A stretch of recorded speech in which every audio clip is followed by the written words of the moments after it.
Yo, what's happening, my people?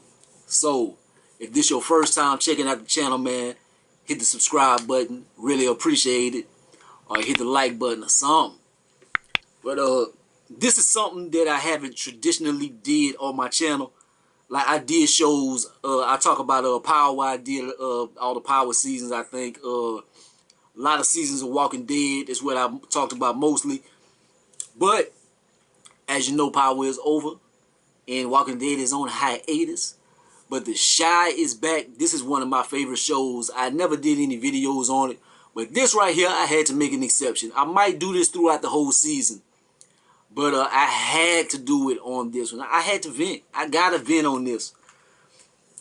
I love The Chi. If you see me look at my phone, it's going to be to look up names and stuff. Because I still don't know every character and stuff. But let's get the elephant in the room. Let's just address it. And Jason Mitchell, brother from New Orleans. I'm from Louisiana. So he from New Orleans. So much love. So the brother is off the show. As we know, his character was getting killed off. So it's not a big spoiler alert or anything. We knew it was happening. Damn.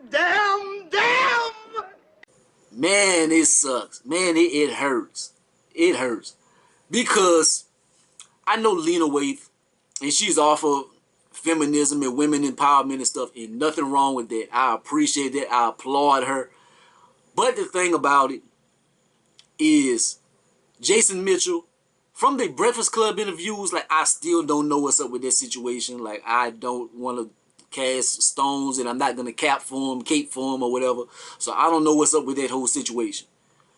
But as far as like later on, you see he had his drug charges and the gun charge. He was transporting stuff across state.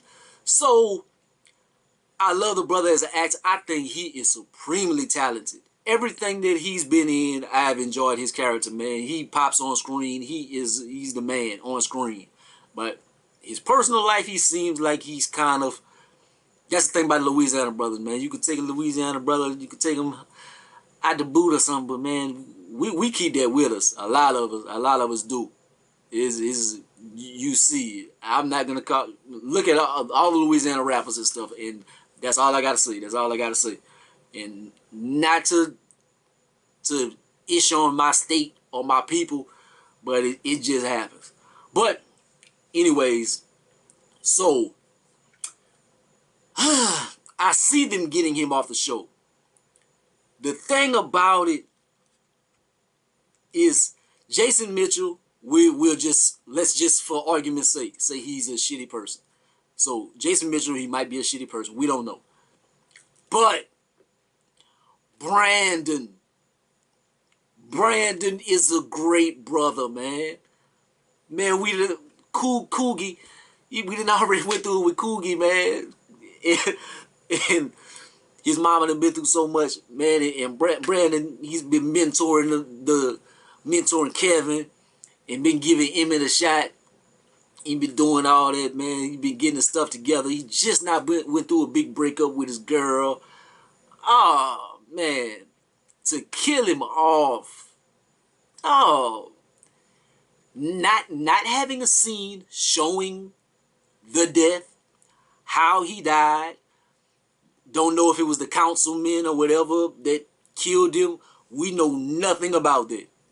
Because we didn't even bring him back to the show to even film his death. Also, a point to be made is I know him and Jerica's character, they broke up on the show. And in real life, they had real troubles and squabbles or whatever. But for the sake of characters, you don't think that she would be to the funeral?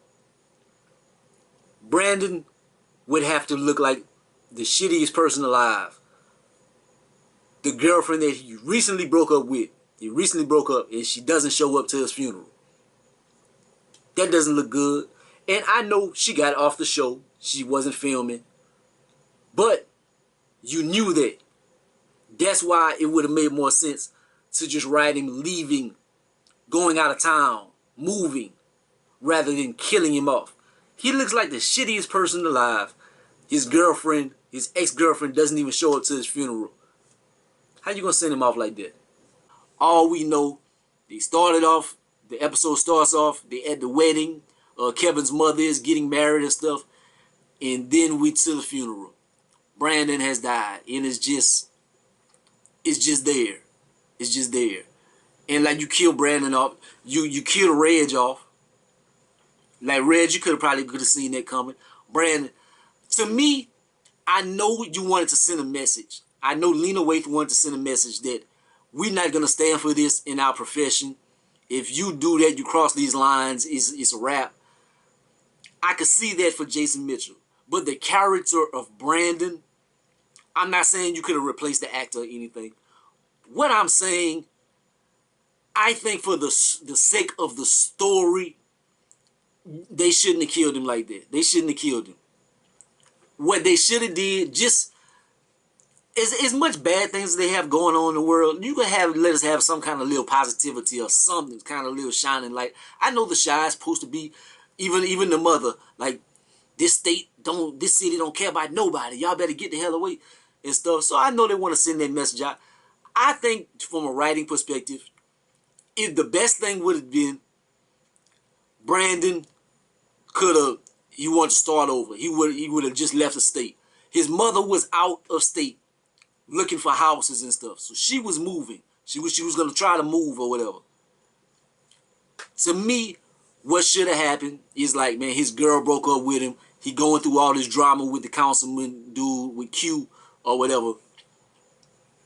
Let him, he could flee the state or something, man. He could have went to wherever the mama was going to relocate. That should have been the story. Been like, man, Brandon got out of here. I hope he does well. I hope he do something. Now they trying to, and something I don't like is they trying to fill his role. They trying to fill his role with like Emmett. You don't need a food truck on the show. You can let Emmett have his own storyline. He's talking about, I want to do this for Brandon. He worked on the food truck and stuff. Brandon he went to school. He was a culinary artist. The brother was dope cook. Like that was his talent. That was his gift.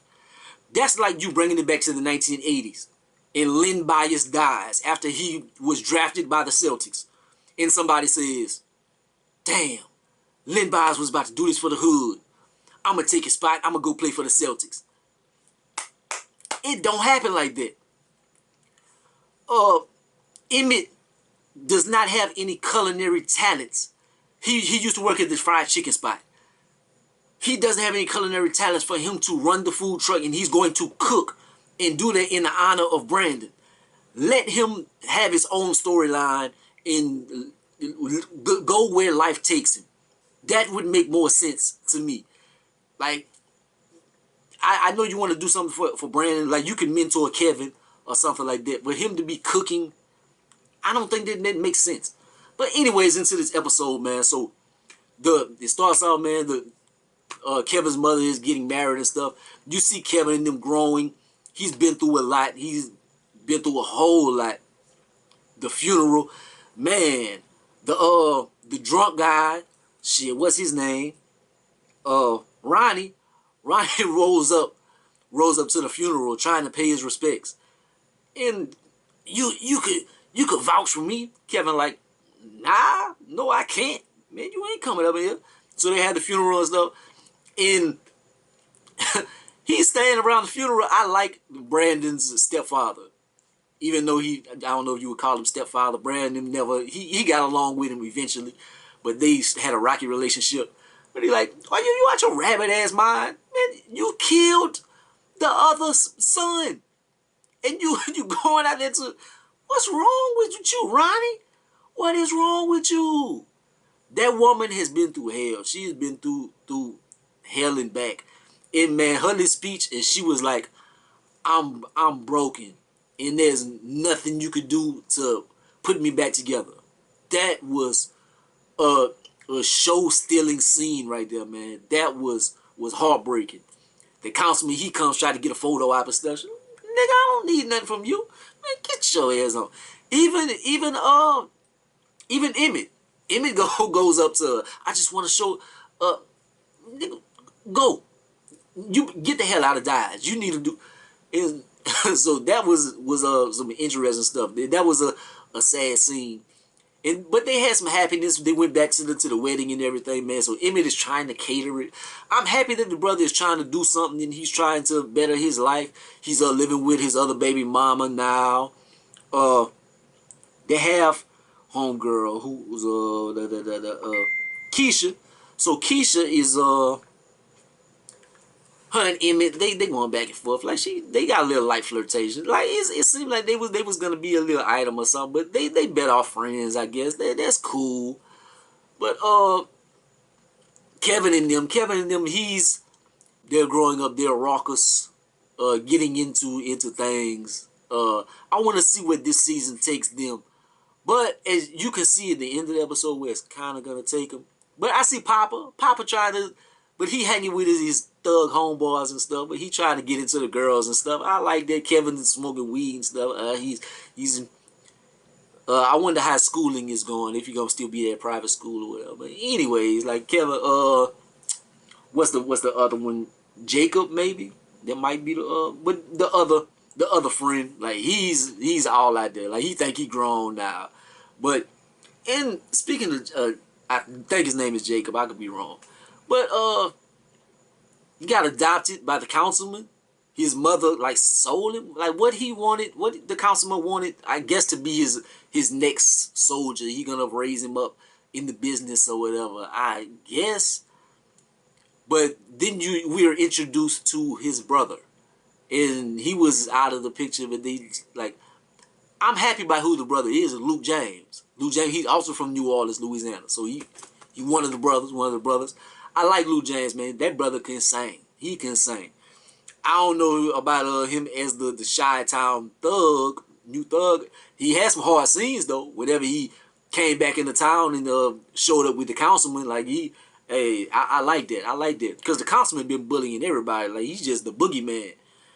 But Luke James coming in to throw a little fear in his heart, man. And his brother has been murdered. He's trying to save his other brother. So we're going to see what's going to happen with that storyline. Man, and towards the end of the episode, this is what interesting. Is because Keisha, like, that's going to be something that everybody's going to deal with during the season. Is the abduction. And you see the women's trafficking and stuff, like, in society. We have seen that, like, before COVID and stuff. It was kind of catching more light. It kind of, you don't hear about it as much because they have other things that have kind of taken its place that's going on in society. But I like that they're touching on that because you don't see that too much, especially like in a hood movie or whatever, or hood TV show or whatever. But you're going to see that kind of underworld situation. And we're going to see how they deal with that. I want to see how Kevin and them deal with that. I want to see how Emmett deals with it because I think he's going to be one of the brothers that's going to be trying to find her. We're going to see Ronnie. Ronnie was one of the last people that seen her. So he's probably going to try and redeem himself and try to help. It's going to be, I think, a big community of the characters to try to touch on this subject and try to find this young lady.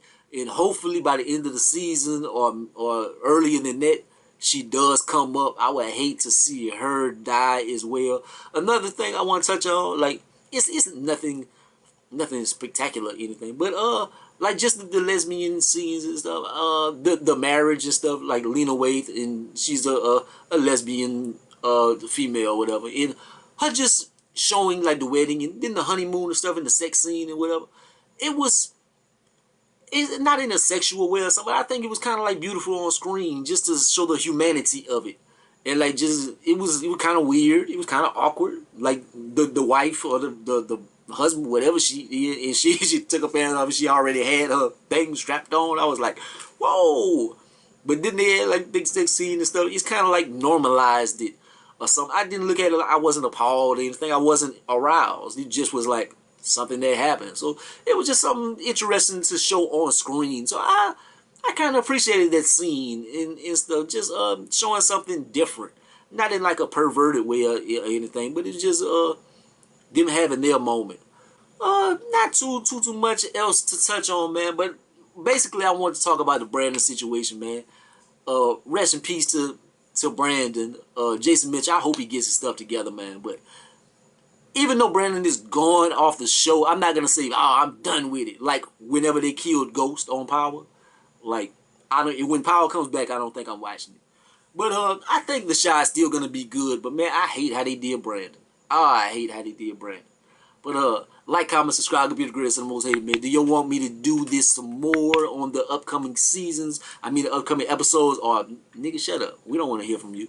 But thank you for watching this one at least. Peace.